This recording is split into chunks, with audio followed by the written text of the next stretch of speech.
Salut à tous, Kwame Sport, j'espère que vous allez bien, peu importe l'heure et l'endroit où vous regardez cette vidéo.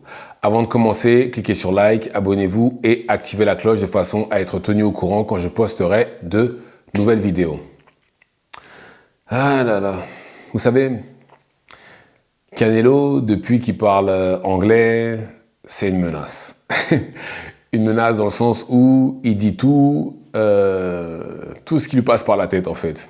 Et qu'à regarder la conférence de presse qu'il a eue contre Edgar Berlanga, ça se voit clairement que ça lui plaît de parler anglais et que limite c'était presque un frein pour lui. Et là maintenant qu'il s'est décidé de parler anglais en public, maintenant il est en mode, il est en roue libre, pour faire simple.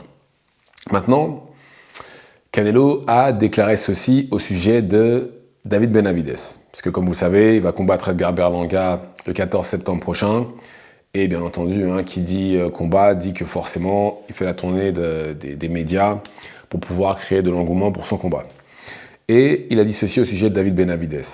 Que David Benavidez, en light heavyweight, c'est pas la même chose. Il a galéré contre un combattant, contre Gvozdyk, qui a été à la retraite pendant quelques années, depuis 2019. Et clairement, David Benavidez n'est pas la même personne qu'en super middleweight. Alors, en soi, si on se base juste sur... si on n'a pas les tenants et les aboutissants, Canelo a raison. C'est vrai que moi, je m'attendais à ce que David Benavidez mette KO Gvozdyk. Je m'attendais à ça. Et au final, ça s'est pas passé comme ça du tout. Certes, il a gagné le combat, mais c'était plus dur que prévu. On a dit que Benavidez, déjà que sa puissance n'avait pas nécessairement d'impact sur Gvozdyk. Bon, la vitesse était toujours là, et très franchement, j'ai trouvé qu'il s'améliorait défensivement. Mais par contre, il s'est essoufflé, on va dire, peut-être pas dire à la moitié du combat, mais il s'est essoufflé un moment quand même. Et ça, heureusement que c'était Gvozdyk et pas Bivol ou Beterbiev, parce que c'est sûr, il finissait KO. Un des deux l'aurait terminé. Il a vraiment eu de la chance que ce soit Gvozdyk. Mais, d'un autre côté, ça reste quand même le premier combat de Benavidez dans light heavyweight. Il n'avait jamais combattu au-dessus avant. Donc forcément, c'est un peu plus dur.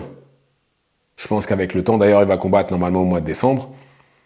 Je pense qu'avec un ou deux autres combats, il sera déjà beaucoup plus acclimaté à la catégorie et on verra sûrement autre chose.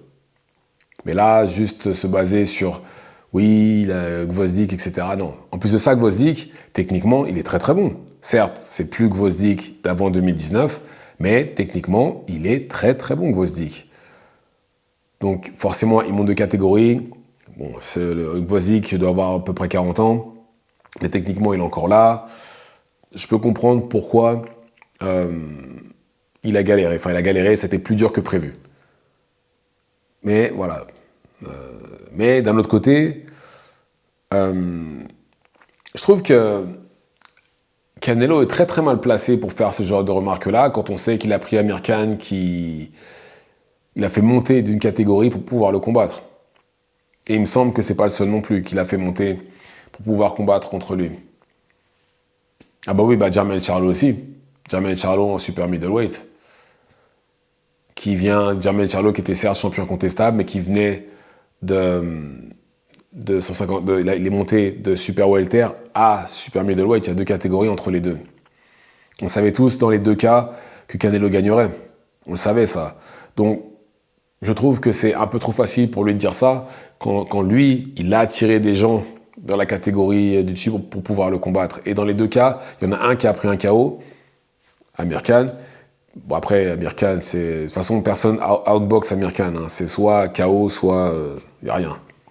Enfin, si, il y a quand même Lamont Peterson qui a réussi qui l'a brutalisé, mais voilà. D'ailleurs, c'est un combat serré. Mais, et Jermell Charlo, lui, clairement, il a goûté à la puissance de Canelo, il a dit non, c'est bon, j'ai pas de problème. Il est en mode survie pendant 12 rounds. Mais en tout cas, je pense que Canelo nous prouve clairement qu'il voulait rien avoir à faire avec Benavidez en tenant ce genre de propos-là. Clairement.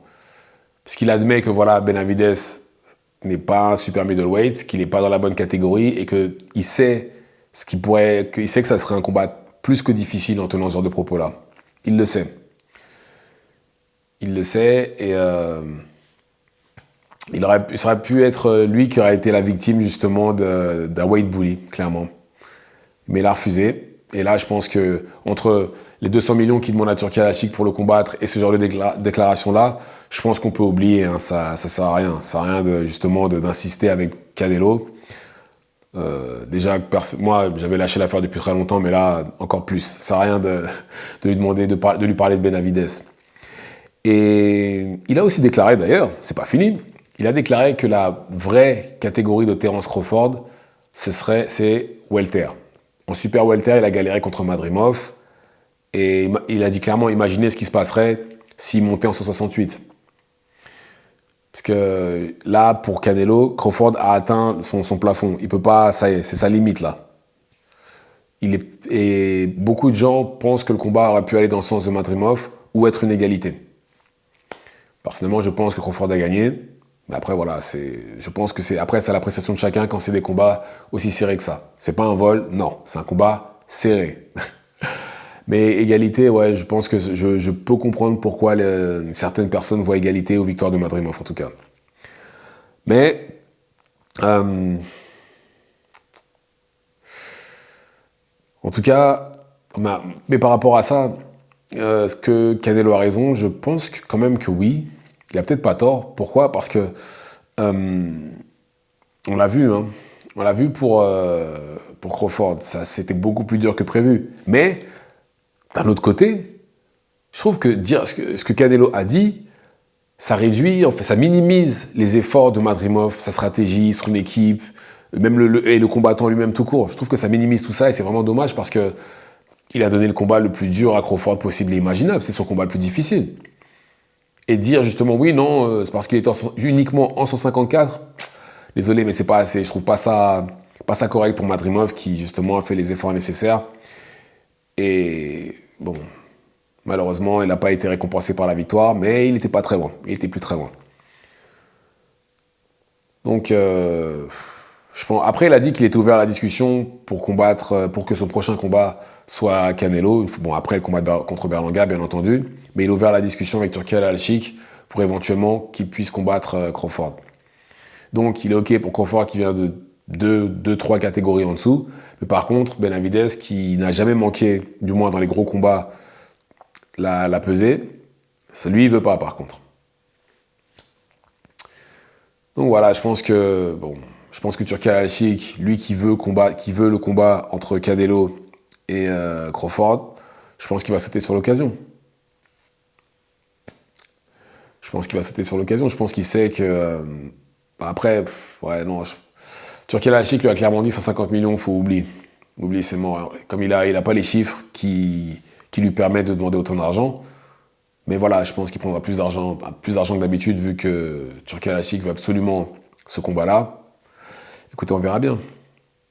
Mais les déclarations de Canelo nous montrent clairement dans quelle direction il va. C'est celle de Crawford.